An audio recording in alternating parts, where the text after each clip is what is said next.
우리는 오늘 본문을 보면서 안타까운 마음을 가지고 하나의 질문을 던집니다. 하나님을 가장 가까이에 대면했던 모세가 믿음의 날개를 펼쳐 오르지 못하고 있는가? 왜 가나안에 들어가지 못하는가? 그것도 38년 전 가데스에서 이스라엘 백성들이 엎드러졌던 바로 그 똑같은 장소에서 모세가 엎드러지고 있는가? 도대체 무슨 이유인가?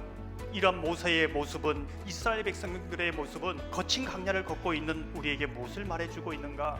40년 훈련을 마친 그들의 모습은 어떤 모습입니까? 여전히 모든 문제를 사람의 탓으로 돌리고 있습니다. 모든 문제를 상황의 탓으로 돌리고 있는 것이지요. 역설적이게도 전혀 변하지 않고 전혀 나아지지 않는 그런 상황 속에서 이스라엘 백성들을 향한 하나님의 사랑은 여전히 변함이 없다는 것. 40년을 돌아서 이 가데스에 섰을 때 그 훈련의 가장 핵심이 무엇인가를 보게 되는 것입니다. 끊임없이 사랑과 그 문제를 가지고 사람 탓을 하며 사는가? 아니면 그 문제를 가지고 하나님께 가지고 나아가 정말 하나님의 약속의 심실함과 변치 않는 사랑을 볼 수 있는가? 하나님께서는 여전히 원망과 불평을 하는 이스라엘 백성들에게 어떻게 응답하고 있습니까? 낙심하는 그들을 향하여 하나님은 긍휼을 베푸십니다. 우리가 주목하게 되는 것은 하나님의 마음과는 달리 모세가 그 하나님의 명령에 어떻게 반응하고 있느냐, 이 부분이지요. 모세의 모습은 온유함이 없습니다. 반역한 너희들이여, 이 반역자들아, 이렇게 말하고 있는 것이지. 이 한마디에 모세의 참담한 신앙을 다 포함하고 있습니다. 모세는 이러한 분노를 쏟아내면서 하나님의 명령에 대해서 어떻게 행동하는지 성경은 그 부분을 설명해 주고 있습니다. 모세는 지팡이 반석을 크게 2번 칩니다. 근데 바로 이 사건 때문에 하나님께서는 모세, 너는 가나안에 들어갈 수 없다, 이렇게 말씀하시는 것이지요. 도대체 이 사건이 어떤 사건이기에 40년 동안 평생 달려온 이 가나안을 들어갈 수 없는가? 혈기를 부리지 마라, 그것입니까? 화를 내면 안 된다, 하나님의 의를 잊지 못한다, 그겁니까? 하나님께서 이 모세의 행동에 대해서 어떻게 진단하고 해석하는지, 그것이 우리에게 중요한 것이지요. 너희가 나를 믿지 아니하였다, 나의 거룩함을 나타내지 아니하였다, 이 부분을 말해주고 있습니다. 그렇다면 도대체 무엇을 믿지 못했다는 것입니까? 모세와 아론이 이렇게 말합니다. 우리가 너희를 위하여 이 반석에서 물을 내랴.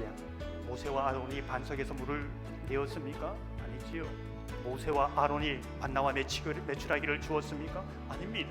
모세가 기도했기 때문에 응답해서 그것이 모세의 능력입니까? 아닙니다.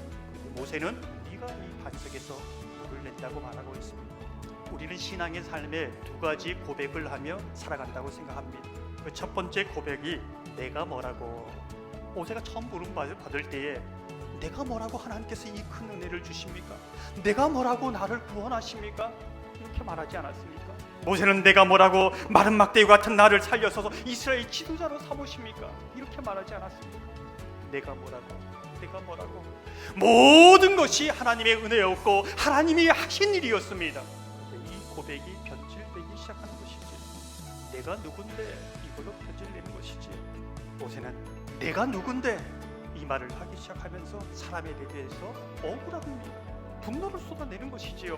모세는 내가 누군데 수고를 몰라주느냐, 헌신을 몰라주느냐, 원망을 하는 것이지요. 모세는 내가 누군데 너희가 나에게 어떻게 이렇게 할 수 있느냐, 불평하는 겁니다. 내가 뭐라고, 내가 누군데. 여러분은 어떤 고백을 하고 계십니까? 내가 누군데 여기에 사로잡히면 어떤 결과를 낳는가? 감정에, 자신의 상처에, 분노에 사로잡혀서 하나님 말씀에 순종하지 못합니다. 순종하는 마음을 잃어버립니다. 하나님은 이스라엘을 향하여 긍휼의 마음을, 변치 않는 사랑을, 그 약속을 가지고 있지만 그것을 보지 못하는 것이지요. 하나님께서 주시는 그 긍휼의 심정을 잃어버리면 하나님의 사람들을 섬길 수 없고 하나님의 일을 할 수 없고 하나님의 거룩하심을 나타낼 수 없다는 것이 하나님의 말씀입니다. 사람의 문제가 아니라 하나님의 긍휼을 잊고 있다는 그것을 알 때에 다른 사람을 향하여 그 하나님의 마음을 가지고 하나님의 그 신실함을 가지고 섬길 수 있습니다. 그러나 그것을 잃어버리면 더 이상 하나님의 거룩함을 이루지 못하는 것이지요. 우리가 짚고 넘어가야 할 부분은 모세를 향하여 너희가 나를 믿지 아니했다라고 하나님은 진단하고 있습니다. 사실 이 진단은 민수기 14장에 보면 처음 가데스에서 열 정탐꾼이 정탐을 한 이후에 부정적인 보고를 할 때 하나님께서 그들을 향해서 하신 말씀과 동일합니다. 무엇을 믿지 못했습니까?